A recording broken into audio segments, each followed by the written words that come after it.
everybody, and welcome to the very first Your Money Matters podcast. I am Bruce Breedlove, and I am the founder of Your Money Matters. What an awesome pleasure it is for you to be listening to this, and I really thank you for your time. And man, I'm so excited to get started with this. Your Money Matters. It is the name of the company that I started and the name of the podcast you are currently listening to. I am so excited to get this going. Right now we are on Facebook at facebook.com/YourMoneyMatters365. We are on Instagram at instagram.com/YourMoneyMatters. And we're on YouTube also, so you can search for us there. Your Money Matters, all one word. We're one of the top two results there. So you can find us on all these sites. I'd invite you to follow us, like us, subscribe, because really what I want to do is put up some very valuable free content that adds value to your life. That is my goal. My goal and my promise is that I will always provide free content. My goal is not to make money from you. My goal is to share my knowledge and what I've been able to figure out as part of this money journey that I'm on. And I'm really excited just to share that with you and to, again, add value to your life. So this being the first episode, what I really want to do is start out with kind of an about me and an explanation of where I come from, where I got my motivation and my passion for doing this. And I think that if you know that, you coming back for future episodes, you'll understand my point of view better, and then maybe you'll be able to apply it to yourself even more. So early on in my life, I never really knew stability. I had parents that were not able to provide for me for various reasons. So I grew up really knowing a lack of things. A lack of food, a lack of experiences, a lack of stability in housing, stability in relationships. So when I was an early teenager to mid-teens, I was on my own at a very early age of 17. So I was forced to figure things out on my own. And I will really tell you that as a motivator, because when you have a sense of necessity to have to take care of yourself or to figure things out on your own, it really forces your hand to have to really put thought and energy in it early, because if it's too late, it's too late. There's no going back. So, I worked at Dairy Queen early on in my life. I worked there for 7 years. I worked there during high school, after high school, while I was in college. So from the ages of 17 all the way to 22, I was working for nearly minimum wage, living on my own, paying for my own apartment, and needing to be able to provide for my basic needs. I didn't have much of a choice. I didn't have anything to fall back on. So here I am. I'm 17 years old. I'm living in the attic of one of my friends who let me stay there for free, luckily, because I would have not been able to afford it. When I laid down every night, and I put my head on my pillow, and I worried about money. I worried about when I was going to eat next. I would go to Little Caesars in the morning and get a pizza for $5. And I would eat some of it for breakfast. I would eat some of it for lunch, and I would save the rest for dinner when I was done with my shift. And that I worried constantly about money, about if some emergency would come along, how would I pay for it? I didn't have any credit cards. I didn't have any means to pay for something that was outside of $50 to $100. So, during that time, I didn't have a choice but to be smart about money. And I talk to people now, and I come to find out that they're dealing with the very same thing, and they have been for years. That when they set their head on their pillow at night, they have trouble sleeping because of money. They whether they have none or they don't make enough, or they have they're buried in debt. And I just want you guys to know, if that's you right now, I have been there. I have been there, and it is not a good place to be. It is somewhere where your heart rate never truly goes down because you cannot relax, because you're just waiting for the next bad thing to happen in your life. And this sounds terrible, and it sounds negative, and if you're a listener out there and you're thinking, man, this guy is all doom and gloom, this may not be you, but I'm telling you, when you're in that situation and you have nothing, you have a house around you, you have kids that you need to feed, heaven forbid, and you have no way to pay for it, there is not much of a worse feeling than that. That brings me to one of the big points I wanted to make in this first episode is that no matter where you are, and I'm speaking about those people that are maybe in a less desirable situation than others, wherever you are right now, your current circumstances do not define you. You know, your self-worth does not equal your net worth and the other way around. And that's something I want to explore in future episodes. But if you're listening and you're thinking, how do I get out of this rut?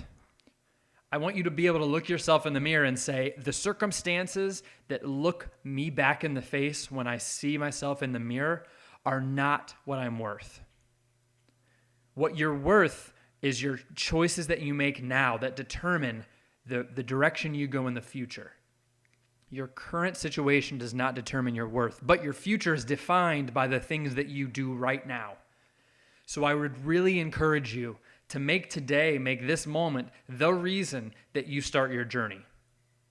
Now, what that looks like is different for just about every single person out there. But I'm telling you, when it comes to money, starting to think intensely about your decisions rather than just let your money rule you. If you're sitting there wondering, why is my bank account always at zero at the end of the month? I work extremely hard. I deserve more than this. You're exactly right. You do deserve more than this. But what it's going to take is for you to change the way you're doing things, change your thought process, and to change the decisions you make with money every single day.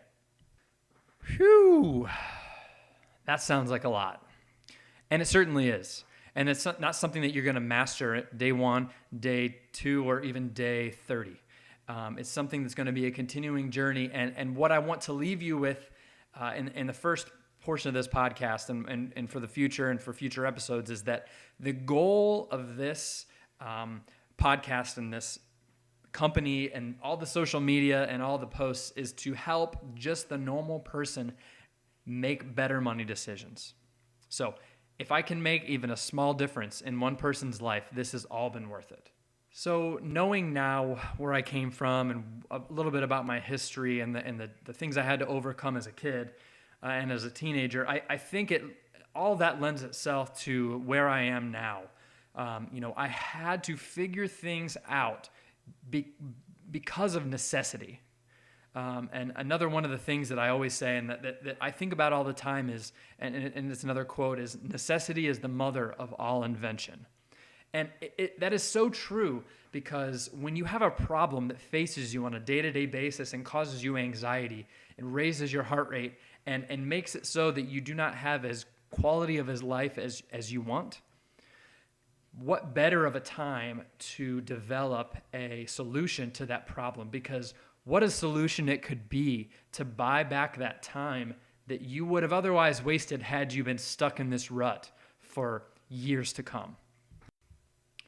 So I'd be interested to know, if I asked 100 people, where did you learn about money? We can all recall, when we learned about the birds and the bees, or when we learned about, how to do the job that we do now, or just, these things these identifiable periods in our life where we learned this life skill. And what I think that I would find is that people can't really recall who taught them about money, or maybe they could recall better, what they remember about their parents and how, their household was with money. But, I would be willing to bet that most people would be uncomfortable talking about it. And I think that is one of the huge reasons that in this country we have such an issue with lack of basic personal finance knowledge. And let me go out on a limb here and not blame the parents, but I'm going to say that it should happen in an early age. You go to school, you graduate, or if you don't go to school, you get your first real job and you start making a paycheck, okay? So you make this money and you start using it, and I liken that to this person that has never really had that much money to now they have a steady paycheck. I liken that to giving a car to a 16-year-old whom you did not teach to drive.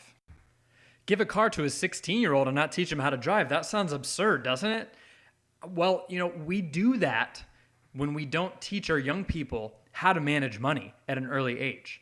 You expect them to just know what to do automatically. And I think that is very short-sighted. And I'm getting into maybe way deeper territory than I need to. But what I've noticed just talking to people candidly about money is that people are very defensive. And I understand that. You don't want to share your intimate details about your checking account with the guy who's walking down the street. But I think that if we were more open about talking real things about how to manage money at the very basic level of just tracking how much you make and tracking how much you spend so that you don't work at a deficit, I think that we as a country would be so much better off than we are now. We're all aware, or maybe not everybody's aware of the student loan crisis that we're in. $1.4 trillion in student loan debt. And this is all financed on young people's lives, people in their early 20s who now just have this job and are saddled with $50,000, $75,000, $100,000 in debt on an education that they're using to make not that much money a year on. Certainly not 75, 80, 100 grand. And if you are making that much just out of school, I applaud you. It's just scary. And I think that it's only going to get worse unless we tackle this issue from where it begins. And I think it begins at an early age, maybe high school, maybe late childhood years. So that is all the time that I have for today. But I want to thank you so much for listening to this first podcast. And I promise you there will be so much more to come. We have so much to talk about. And what I want to encourage you guys to do is, like I said at the beginning, follow us on Instagram, instagram.com/YourMoneyMatters, on Facebook, facebook.com/YourMoneyMatters365. And I'm going to be posting up videos on YouTube, on all those social media sites. What I want you to do is ask your money questions. I have a group set up on Facebook that is specifically for that. You can post, you can ask questions. And what I'll do is when I get questions inside these groups or on these social media platforms, I'll incorporate them into the show. So I'm so excited to have the audience that I have, and I cannot wait to talk to you again next time. I am Bruce, and this is the Your Money Matters podcast. Thank you so much for listening. Have a great week.